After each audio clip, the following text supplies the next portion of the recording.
मैंने जब जीजी के साथ संबंध मेरा हुआ तो बड़ा विलक्षण संयोग है कि मैंने जीजी को तब तक देखा नहीं था। जिस समय गुरुदेव ने सगाई का तिलक किया था उस समय मालूम भी नहीं था कि गुरुदेव क्यों बुला रहे हैं घर पे। तांगा उन्होंने कहा कि तांगे को इधर मोड़ लो। मैं था, मेरे पिताजी थे, मेरी माताजी थी।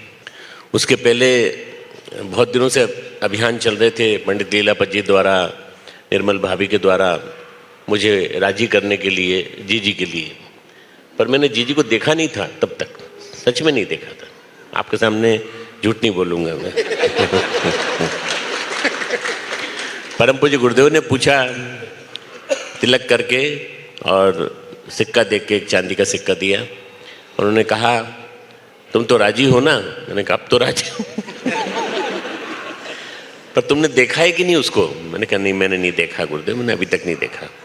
तो बोले मैं समझा बुलवाएंगे। बुलवाने के बजाय उन्होंने कहा माता जी को देखा है? मैंने कहा हाँ। मेरे माता जी जैसी दिखती उनको।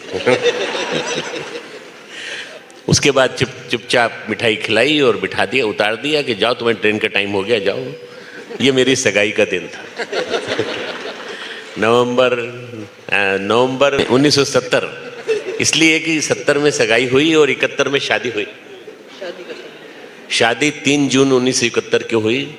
गुरुदेव ने उसी दिन बता दिया कि 3 जून को शादी करेंगे, उसके बाद हम 20 जून को हम लोग चले जाएंगे। मैं उस समय पढ़ रहा था, फाइनल ईयर में था MBBS में।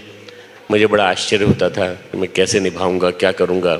पर गुरुदेव ने कहा कुछ नहीं करना, तुम अपनी पढ़ाई करते रहना, ये अपनी पढ़ाई करती रहेगी, बस तुम इसका साथ देना, ये तुम्हारा साथ देगी। मालूम नहीं मैं साथ दे पाया कि नहीं, पर जीजी ने पूरा साथ दिया, मेरा पूरा साथ दिया है। हर क्षण, हर मोमेंट, हर मिनट मेरे साथ रही हैं। चिन्मय हुआ और वो भी तब हुआ जब मैं MD पार कर लिया। मैंने गुरुदेव का आश्वासन देखिए कैसे फलित होता है। जिस दिन मैंने MD पास किया, सुबह मेरे को प्रोफेसर सिपाहा ने बताया कि तुम MD में गोल्ड मेडल के साथ पास हो गए हो, तुम अपने घर में बता सकते हो। मैंने बताया पापा को, पिताजी को बताया, तो पिताजी ने कहा पास हो गए, MD हो गए? मैंने कहा हाँ। बोले अब जाओ हॉस्पिटल में, शैल भर्ती है वहाँ पर, वहाँ ऑपरेशन है उसका। मैं अपने साथ अपनी दोस्तों को ले गया जो गायनेकोलॉजिस्ट थी और जो एनेस्थीसियोलॉजिस्ट थी, उनको भी ले गया। उनके भी एग्ज़ाम हो गए थे। और उसके बाद रात को 11:33 पे चिन्मय का जन्म हुआ, उसी दिन 9 अप्रैल। जैसा कि हम लोगों के जीवन में हुआ है कि हमको पर्व त्योहार का संयोग मिला है। चीनू का जन्म रामनवमी के दिन हुआ। रामनवमी के दिन में सुबह MD हुआ, रामनवमी के दिन रात को ये पैदा हुआ। मैं इसलिए बता रहा हूँ कि कई लोगों को शायद ये बातें मालूम ना हो, तथ्य मालूम ना हो, इसलिए। और उसके बाद से फिर हमारी यात्रा, जीवन यात्रा बहुत मंगलमय रही। मैं विदेश जाने की तैयारी कर रहा था। मैं अमेरिका की तैयारी कर चुका था, नौकरी मिल चुकी थी 10 स्थानों पर परम पूज्य गुरुदेव ने कहा क्या करोगे जाके? बस एक शब्द में कह दिया, सब चले जाएंगे तो यहाँ कौन काम करेगा, मैं तुमसे काम कराना चाहता हूँ। हम लोग गुरुदेव माता जी को प्रणाम करते हैं, चरण स्पर्श करते हैं उनको, और ये कहते हैं कि आपने हमें बड़ा सौभाग्य दिया है। 2 प्यारी सी पोतियाँ दी हैं, दोनों के दोनों यहीं विद्यापीठों पढ़ती हैं। और आज का दिन हमारे लिए इतिहास में स्वर्णिम अक्षरों में लिख गया है। हम कोशिश करेंगे जितना ज़्यादा आप सबके लिए हम कर सके, पूरी तरह से मिट सके, पूरी तरह से आपके लिए कर्जा चुका सके, तो बहुत बड़ी बात होगी। परम पूज्य गुरुदेव, परमवंदनीय माता जी को हमने अपना आश्वासन दिया है कि हम इस परिवार के साथ निरंतर बने रहेंगे और इस परिवार को पीठ पे हाथ रखकर हम आगे बढ़ाते रहेंगे। आज यहाँ अपनों के बीच में अपनों का प्यार, अपनों का स्नेह, अपनों का सम्मान पाकर मन अंदर से एक ही बात कहता है कि जीवन भर इस एहसान को हम भुला न पाएंगे। कभी मन में ये जरूर आता था कि अपने बहनों के साथ, अपने सब भाइयों के साथ कभी साथ मिलकर बैठा जाए। यूँ कभी साल में एक आध बार गोष्ठी बुला लेते ऊपर बहनों को लेके, तभी मन संतुष्ट ये नहीं हो पाता कि सब लोग आ जाए, सब लोग आ भी नहीं पाते, हॉल छोटा है, यहाँ नीचे उतर के आने की व्यवस्था पड़ जाती है कि यहाँ आ नहीं पाते। लेकिन आज चिन्मय ने मेरे मन की वो मुराद पूरी कर दी। तो सबके बीच में वो प्यार, मन में वो भाव उभर उभर के रह के साथ में आते हैं।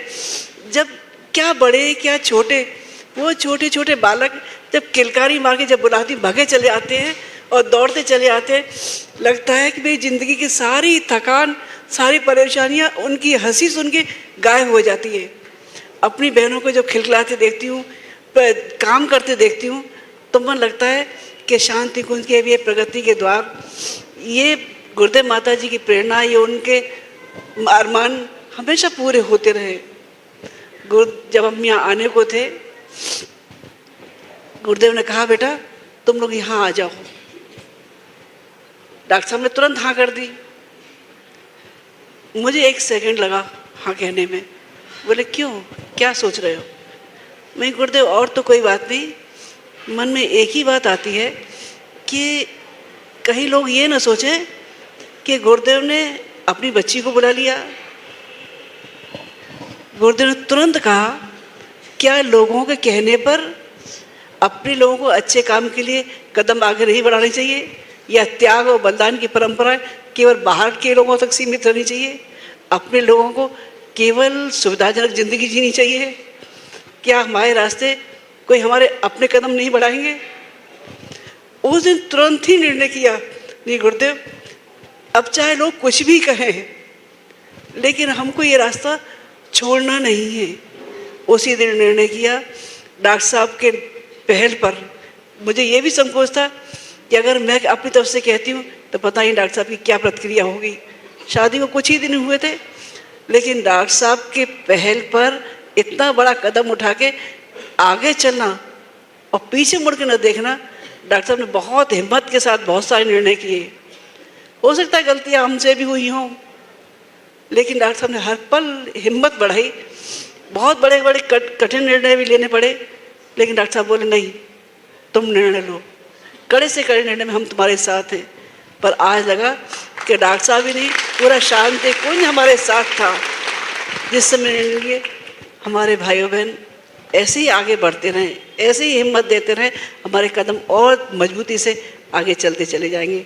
आज के लिए हम आपके ऋणी रहेंगे।